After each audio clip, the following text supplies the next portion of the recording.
now a British citizen, and having just received my first UK passport, allowing me to travel anywhere in Europe without a visa, I needed an excuse to visit northern France. I found it, the battlefields of the Somme.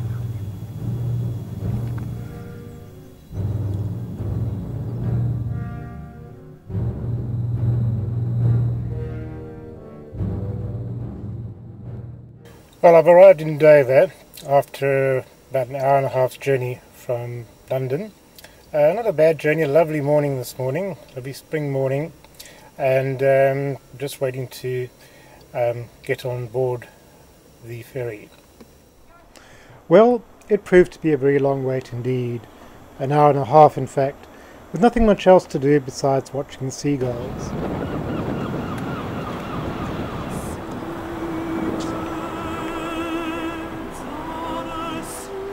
Maybe I'll give Margie a call.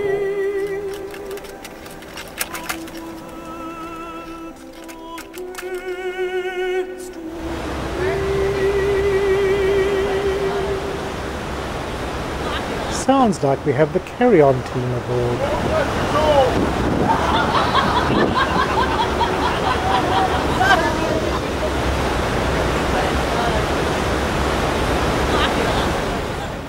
Aboard the rather tacky Sea France ferry, I planned my route south of Calais, along the scenic route. Ladies and gentlemen, attention please wait for more passengers that the receiver time is still open for 30 minutes. Coming in along the coast towards Calais harbour, with the sun glistening on the waves, proved to be really enjoyable.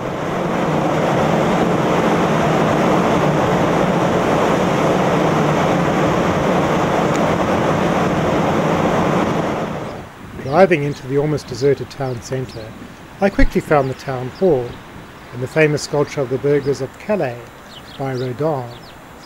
Besieged by the English, the burghers offered them the keys to the town, prepared to sacrifice their own lives in return for the lives of the townspeople.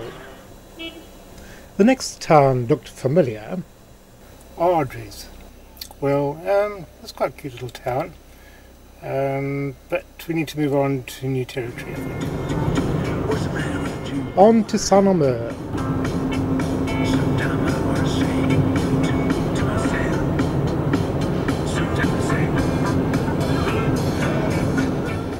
I wanted to do some shopping here. Fortunately, the Saturday market had just finished, and I could park my car in the town square. Well, it was a good shopping spree, that was. From the, I think it's called the Clouteries, something like that. Olive oil. Really good bottle of wine, 1984, can you believe it? Only a tenner, pounds that is. And some olives, there we are. And some jams, one kind of jam.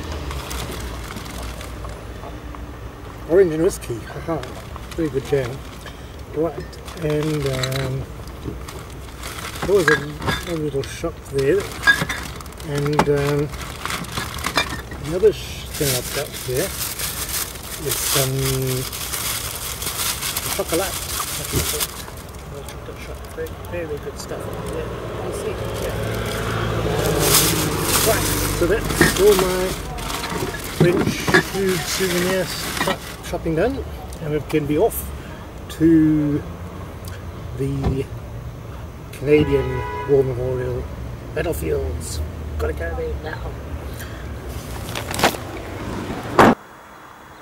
I'm at the Canadian War Memorial on Vimy Ridge, the scene of fierce fighting in 1917, towards the end of the First World War.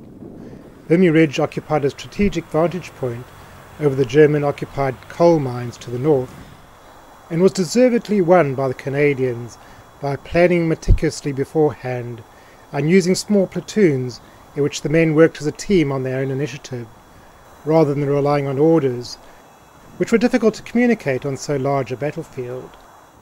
The German 6th Army suffered 20,000 casualties, twice as much as the Canadians, who held on to the position even when in 1918 the Germans made a massive push towards Paris in an attempt to gain as much ground as possible before the end of the war. I think I'll just climb up here to get a combatant's point of view. Oh no! I've been wounded in action. The Moroccans, as part of the French army, had 2 years earlier managed to gain a foothold on the ridge, but had been forced to withdraw due to lack of reinforcement.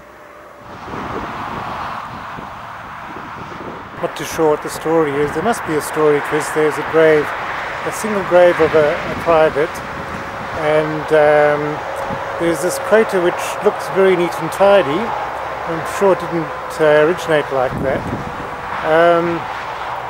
And this memorial all around.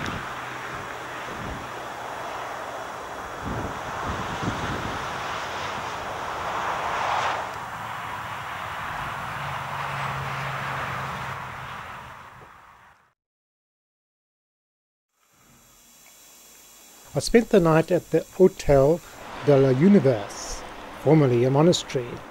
Today I'm going to check out of this hotel and head off down south, first of all to a couple of the battle sites, and then going down the Somme river, and that'll be a bit of a distraction from the war effort, I guess. Off to find some breakfast this fine morning. It seems as though the circus has taken over the Grand Place.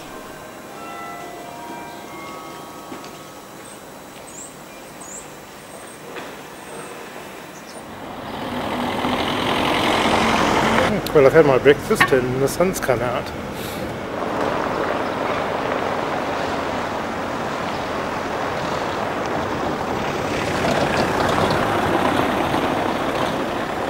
Because we had the dinner last night with the Echo Flats, which are a speciality of the place. Very nice indeed. On to the Western Front.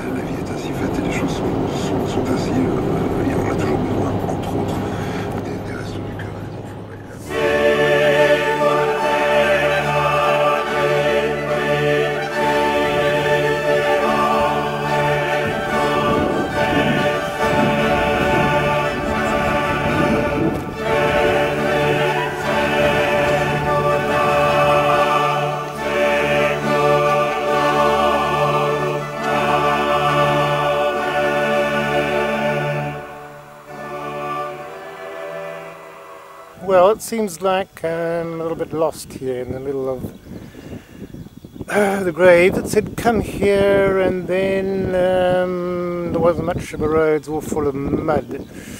And it doesn't seem like I can turn around here. It seems like a farm track or something. I wonder what I'm going to do now. See, there's a road up ahead there somewhere.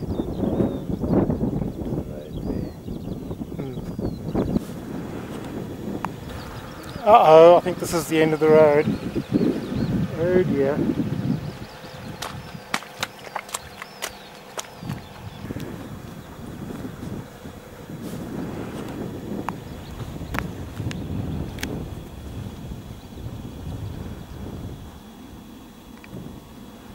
Oh dear. Thanks and Duke for that one. Well,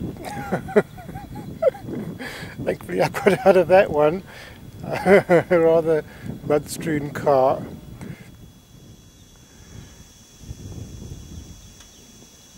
I have since found out that this is the so-called Sunken Lane, where the Lancashire Fusiliers suffered heavy casualties from machine gun fire during an assault on nearby Hawthorne Ridge. On the 1st of July 1916, many of the Newfoundland Regiment lost their lives due to strategic and tactical miscalculations. In the nearby exhibition, there's a poem.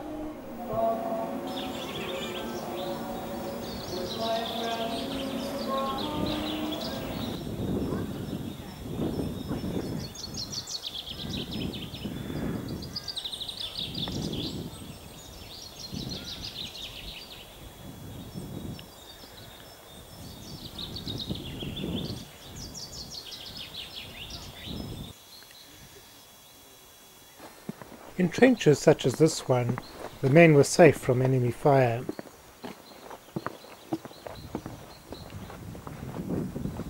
Let's see if I've got this right. This is the danger tree, so called because the the Newfoundland troops came down this ridge from the front line in order to take the German positions in that direction, but they couldn't go in the trenches because it was all full of dead bodies and wounded people from the first wave, and so they had to go over the top, and in doing so they were exposed to machine gun fire from the Germans, and so few got past this danger tree just here, and I think only 86 were not harmed at all. Don't know how many died, but we'll find out about that. At Diepval is the war memorial to the British and South African men who died. The British sappers set off explosive charges in tunnels they had dug under the German positions. Huge craters like this one were the result.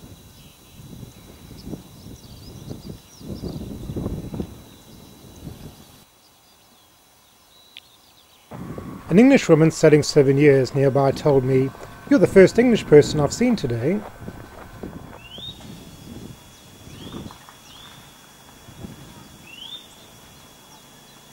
Here at Belvedere de Vaux, I'm enjoying a panoramic view of the meanders and marshes of the Somme Valley. Near here at Frise, the Swiss poet Blaise Centraux, a volunteer fighting for France, got up to all sorts of amazing feats, which he later wrote about.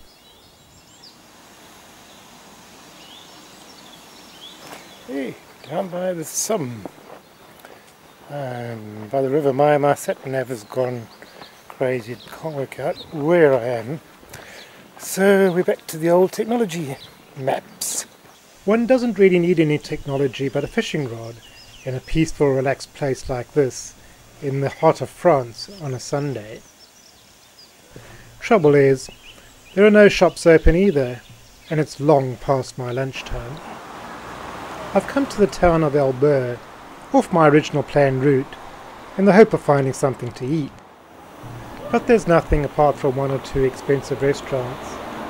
The town's silence is rudely shattered.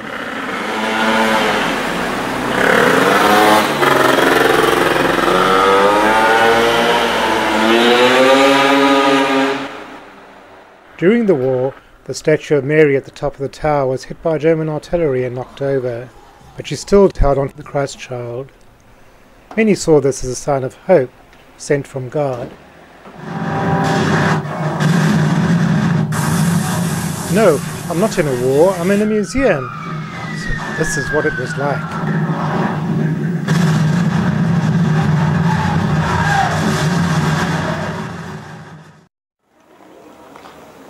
My final stop is the city of Amiens, with its beautiful and imposing cathedral.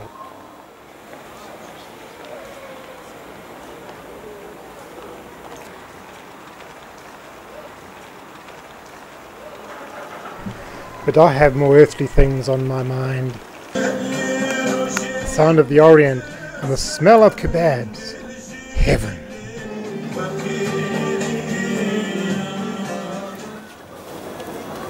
Food at last.